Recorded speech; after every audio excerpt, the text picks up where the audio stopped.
selon Dieu. Il n'y a pas de différence. Toi et moi, il n'y a pas de différence. La seule différence qui puisse s'imposer, c'est quoi? C'est le degré de la vie de consécration que chacun puisse mener par rapport à son ministère. C'est la seule différence. Si toi tu pries 2 minutes par jour et que l'autre il est là, il prie 10 heures sur 10 par jour, comment tu veux que vous deux, qu'est-ce que tu veux qu'on dise de vous deux? C'est pour ça qu'un jour, une église est venue faire une enquête sur moi. Ils ont envoyé un pasteur pour venir enquêter sur moi parce que pour eux, j'étais un outil du ciel. Donc, il est venu, quand il est venu chez moi ce jour-là, il m'a trouvé au salon. Il a bavardé avec moi, avec diplomatie. Tu me poses une question. Quel est ton secret?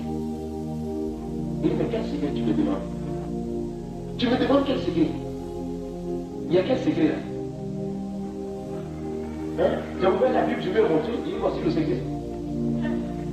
Et voici le secret. En même temps, Dieu me révèle toute sa vie. Je lui ai dit, je bénis le nom du Seigneur parce que depuis que tu es venu, je ne suis pas encore entré dans ma chambre. Alors, tu vas voir la table, la rose pour entrer dans ma chambre, tu vas prendre les livres, les papiers, comme ça tu verras un témoignage qu'aujourd'hui j'ai saisi dans la rose croix. Ça c'est des bonnes choses. Il dit non, moi je ne suis pas venu pour une histoire de rose croix ou quoi. Il dit, pourquoi tu me poses la question? Hein? Et je lui dis, dans ta vie, toi tu es pasteur, toi tu diriges des fidèles. Tu mets une vie de prière de 15 minutes par jour. Je lui dis ce matin, tu n'as même pas prié. Tu n'as même pas prié ce matin, tu es t'asseoir devant moi pour me demander quel est ton secret. Tu mets une vie de prière de 15 minutes par jour. Et moi, je me bats pour réussir 7 heures, 10 heures par jour. Vous deux, on vous met sur une même plateforme de croisade. Tu veux qu'il se fasse contre avec l'équipe avec vous deux? Non. Je lui dis non, c'est pas la faculté de théologie qui enseigne ça. Tu comprends? Je lui dis, c'est pas une faculté de théologie qui enseigne ça. Nous sommes faits de pratique. Tu fais 15 minutes par jour. Un homme de Dieu qui fait 15 minutes par jour et tu veux être efficace. Et comme ça, tu vas poser la question à celui qui se consacre nuit et jour. Tu vas lui dire quel est ton secret. Alors je vais 40 jours, 40 nuits, tu connaîtras mon secret. Alors, je lui dis, alors, viens. Il dit non, je commence à lui faire un enseignement sur la puissance de Dieu. Je n'ai pas fini d'enseigner, de se venir à genoux. Prie pour moi le Seigneur, qu'il m'utilise. Il dit, tu n'es pas venu pour que je prie pour toi. Ma main ne te touchera pas. Tu es venu pour aller dire que je suis le Dieu. Donc, va. Il est parti, il est sorti de cette communauté. Oui, il est sorti. Il allait chercher Dieu pour jeûner, prier, pour chercher à demander à Dieu de lui donner une vie de consécration. Et Dieu a commencé à l'utiliser puissamment. Donc, nous ne sommes pas différents, mais la seule différence s'impose où? Sur le degré de ta vie de consécration par rapport à ton ministère. Parce que si tu ne prends pas ton ministère au sérieux, tu ne verras pas aussi du sérieux. Non, tu ne verras pas du sérieux. C'est pour ça que je ne suis pas d'accord avec ceux qui enseignent que le jeûne, on n'a pas forcément besoin de jeûner pour grandir, ou alors on fait quoi? Cesse de nous séduire. Pour arrêter ça. Si on ne devait pas jeûner, la Bible n'avait pas parlé du vrai jeûne en Ésaïe 58. Et Jésus, en Matthieu chapitre 6, n'avait pas parlé également du jeûne. Jésus lui-même a monté par les jeûner. Entre nous, le roi des rois, le Seigneur des seigneurs, il avait besoin de jeûner. Lui-même qui était Dieu. Mais s'il a fait, c'est pour nous enseigner. Parce que je vous dis de passage, un chrétien qui ne jeûne pas, il est faible. La chair brille sur lui. Je ne vous mens pas. Je veux la gloire de Dieu dans notre vie. Je n'ai pas eu de père spirituel de quelqu'un pour m'éduquer spirituellement comme ça. J'étais livré à moi-même. Mais Dieu m'a éduqué. Quand on a fini de nous former, que j'ai été consacré à l'Éternel, Dieu me dit, va, porte le deuil de Daniel. Porte le deuil de Daniel. Porte le deuil de Daniel.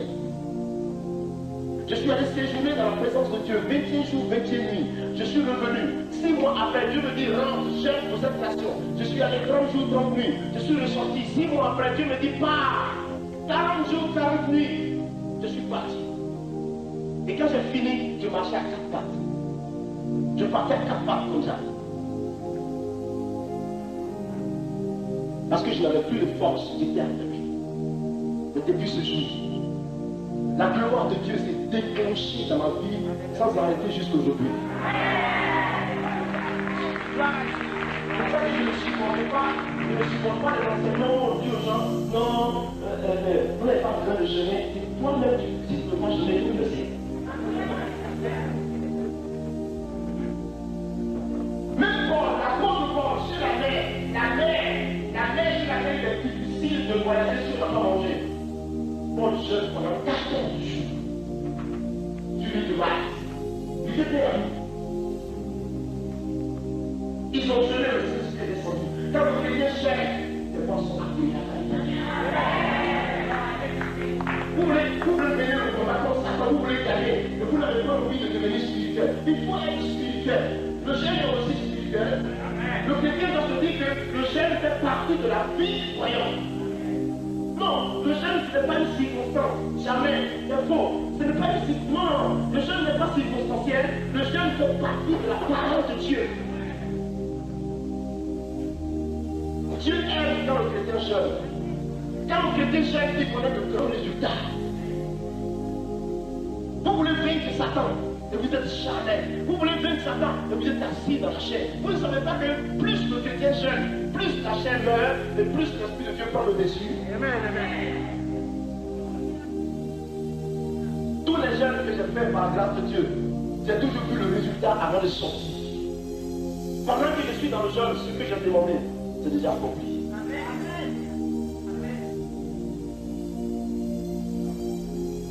Un chrétien pour être fort, il a besoin de jeûner. La Bible n'a pas parlé de l'onction sur la vie de Jésus avant qu'il aille jeûner. Mais quand Jésus allait jeûner, qu'il est revenu, la Bible dit quoi? Il veut même le désir, revêtu de la puissance de l'Esprit. Vous passez avec, vous avez des problèmes. Parce que vous refusez de discipliner votre vie à la parole de Dieu. Si vous devez plaire aux hommes, si vous devez plaire à votre chair, qu'est-ce que vous ferez avec Dieu? Il faut prendre conscience, mes frères. Il faut prendre conscience, je dis, il faut se discipliner à la parole. Il faut soumettre sa vie à la parole avec rigueur. Ce n'est pas tous les jours que le chrétien doit manger. Seul un peu. Jeûne un peu, mon ami. Dis à celui qui a côté de toi, tu sais, jeûne un peu. Les gens mangent, ils mangent tous les jours. La nourriture est le ventre est la nourriture. Dieu te dit d'aller et l'autre, c'est la Bible dit. Jeûne. C'est pour ça qu'une église qui ne jeûne pas et qui ne prie pas, elle est. Non, l'onction ne peut pas croire sur vous si vous ne vous disciplinez pas la parole. Non, vous ne pouvez pas connaître une explosion spirituelle. Si la main de Dieu, si vous ne favorisez pas l'onction de Dieu sur votre vie, vous pensez que c'est un hasard comme ça, que quelqu'un a les mains, ses mains descend de l'église, descend, et puis Dieu répond, c'est pas ça ne se forge pas. Ça ne s'apprend pas à l'esprit public, ça ne s'apprend pas à l'école, ça ne s'apprend pas. C'est une vie.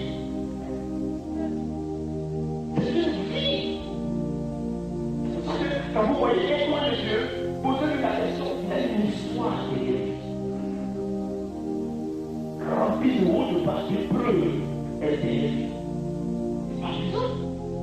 On ne se fait pas comme ça matin. Moi, je suis l'évangéliste, je suis l'international. Tu es quel international? Tu es l'international? Je suis évangéliste. Non, on ne se lève pas comme ça. Oh là là, ça ne se fait pas comme ça, mes amis. Mais pas. Ça ne se fait pas comme ça. C'est ton prix d'une vie de consécration.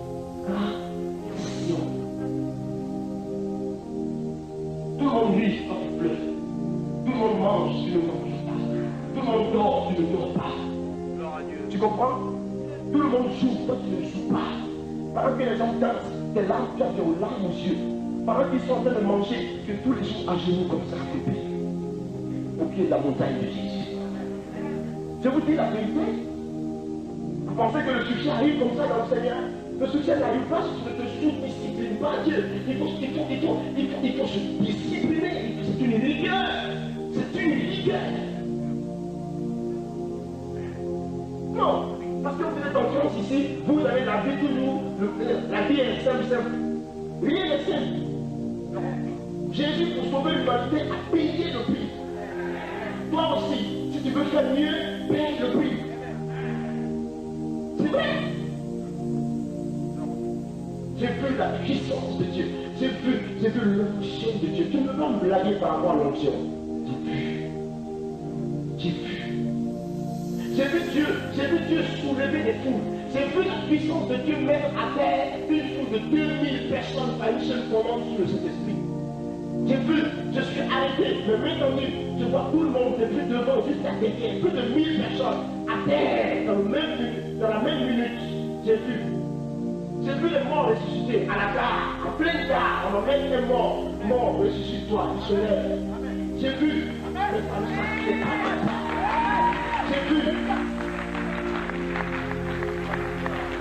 J'ai vu la voix de Dieu. J'ai vu, il est assis, paralytique. Il ferait mieux de suivre sur les règles à prendre. Il se lève dessus, nous marchons au matin.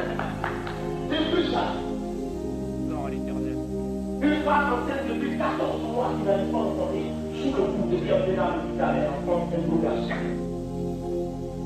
On parle avec elle, 10 minutes ici, elle est dans son air. J'ai vu ça. Une vieille femme de 60 ans, je lui dis d'urgence. Non, elle est assez en moi, elle va prier.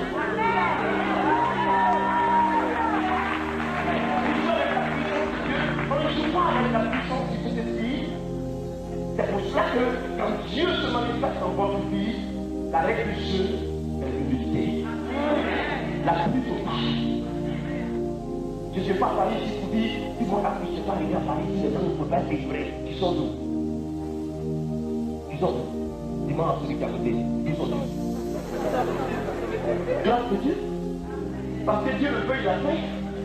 Mais je vous dis que j'ai vu, pour dire quoi? Pour dire que vous cherchez Dieu, il vous répond. Quand vous le cherchez, il vous répond. Il dit, cherchez-moi, vous me trouverez. Je me laisserai trouver par celui qui me cherchera. Il a dit, cherche-le, il va le trouver, mon ami. Dieu se cherche. Le Dieu que nous prions, le Dieu que nous adorons, le Dieu que nous prêchons, il ne se conçoit pas. Il ne s'en fait pas comme ça, il ne se conçoit pas, il n'est pas une ironie. Il se vit, il se démontre.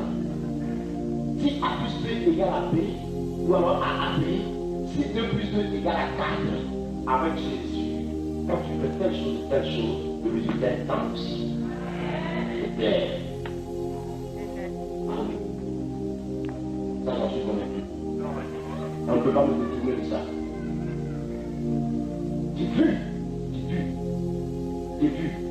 J'ai vu les miracles de Dieu. Mais ça ne tombe pas du ciel comme ça, mon ami. C'est au prix d'une vie de consécration. Consacre-toi. Parce qu'il n'y a personne qui se consacre sans voir la gloire de Dieu. C'est pas possible.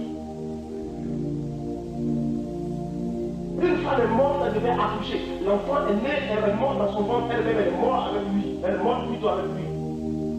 Tout le monde était rassemblé pendant qu'on le persécutait. J'ai dit, gardez-vous, je veux parler à cette femme. Je veux lui parler.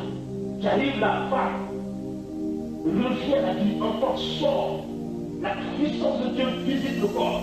Elle dit, waouh, le bébé est mort, elle est ressuscitée. Il est ressuscité à son tour au nom de Jésus de Nazareth. Les deux vivent aujourd'hui.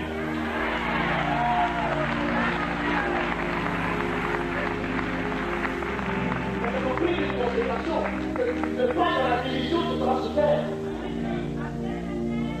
Tel pasteur de telle église, tel pasteur qui minimise tel, parce qu'il n'a pas une expérience dans le ministère par rapport à lui. Tel serviteur de Dieu, il veut marcher sur tel qui veut qu'à si on dit qu'il est le meilleur. Tu es le meilleur.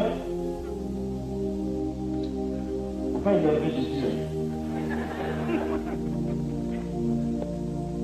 Les chrétiens feraient mieux de rester dans leur coin, de se lever, frapper Satan et retourner dans leur secteur. Tu frappes un coup et tu rentres la tête, tu ressors la tête, tu frappes, tu la rentres, tu ressors, tu frappes. Le temps que tu frappes, moi, Satan le plus.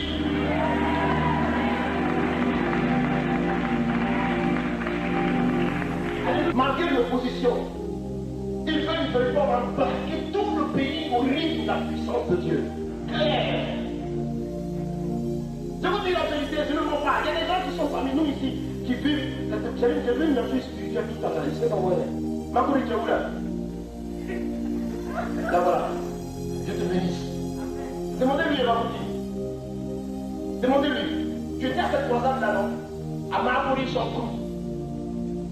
Lorsque le Saint-Esprit pousse, il fait pousser le bras d'une jeune fille. La main était comme ça. Dieu fait sortir la main. Et la main est plus longue que l'autre. Je lui dis, tu as vu où elle est devenue excellente. Est-ce que tu crois que l'autre main peut sortir pour s'ajuster à l'autre? Elle dit non, partez, c'est bon. Vous savez pourquoi elle disait ça? Parce que quelqu'un qui a vécu dans le désespoir quand même des années, ma main est sortie, on laisse ça comme ça. Même si c'est pas comme ça. Donc je lui dis, je te comprends, mais accepte seulement parce que Jésus est prêt à faire toucher l'autre main. Elle dit d'accord. Lorsque je commence à prier, la main pousse. Et les deux mains deviennent juste comme ça. De tels miracles, Dieu est en train de produire de tels miracles dans le monde. Le temps du grand réveil est arrivé. Vous devez vous réveiller. Ça suffit. Cessez de dormir. Ça suffit là. Oh! On passe sur la plateforme de l'hôtel quoi. Le gars marche comme ça. Tel Louba d'Abidjan. Louba, il frappe tout le monde dans le quartier de Cogoti. Il chicote tout, il frappe, musclé comme ça. La grande connaissance sort, quelqu'un là-bas dans le pied est court, Dieu veut le guérir aujourd'hui. Il se lève, il arrive, il marche comme ça. Parce que l'autre pied est court par rapport à l'autre. Et lui dit, tu crois, c'est Denis qui a filmé, voilà, le même Denis qui est là aujourd'hui, c'est lui qui avait filmé ça. Tu crois que Dieu peut sortir ton pied? Oui. Tu crois que Jésus est le Fils de Dieu vivant? Oui. Tu crois que sa puissance est ici pour te guérir? Oui. Tu crois qu'il est ton sauveur? Oui. Si tu le crois, pied, sort. Patate. Le pied a poussé. Il a collé le sol.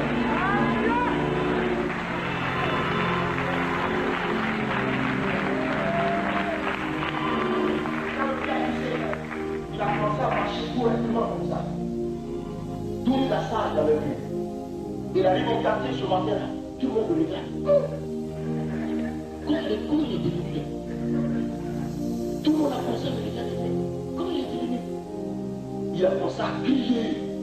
Ce que vous voyez sur moi, il y a un homme qui a fait ça, c'est Jésus-Christ. Il est devenu évangéliste sur place. Comme ça, je vous dis, il ne sert à rien que nous demeurions dans la division si nous voulons vaincre. Le combat ne peut pas se mener dans la division. C'est Satan qui nous divise. Et là, dans les églises, vous pognez les têtes des églises. Associez-vous à Paris. Complétez-vous. Non. Un pays comme la Côte d'Ivoire est obligé de reconnaître la puissance de Dieu. Elle ne peut pas se forcer. Et chaque pasteur en Côte d'Ivoire est maintenant tenu de chercher l'onction. Parce que si tu n'as plus l'onction, mon ami, ton église va se vider.